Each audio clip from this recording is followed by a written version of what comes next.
Hello, ito kami sa bayan ng Pikit. Subukan nating daanan yung danger zone ng Pikit. Ayan.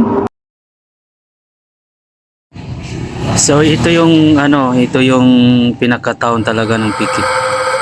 Ayan, yan, dito yung nagsisimula yung sabi nilang laging may tinitira. Dito yan yung barangay Ladingan ata ito. Ito. Oh, mapapansin nyo, kukonti lang yung dumadaan. Ito medyo nasa pa to, sa malapit lang dito, malapit lang ito sa may town ng Pikit.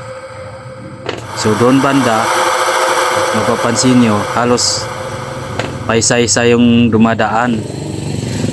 Kahit medyo okay na, hindi pa rin mawawala sa mga tao yung kaba. Kahit nga kami dyan, nung dumaan kami dyan, sinabihan ko yung nagdidrive na, uy, bilisan mo kasi wala naman masyadong dumadaan, nakakasalubong. Kaya parang nakakatakot dito. Ito yung talagang bihira lang yung dumadaan. Maganda naman yung daanan. Kasi yung iba pag pumupunta ng tao, nag-shortcut na lang daw sila. Ito, may mga checkpoint, lipat, post. So ito talaga ang pinakaano dito. Ito wala talaga masyadong tao. Pati bahay.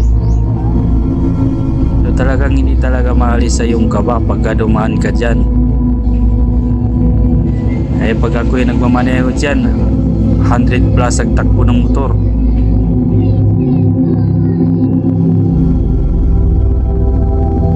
So itong area na to guys, laging may binabaril daw dito.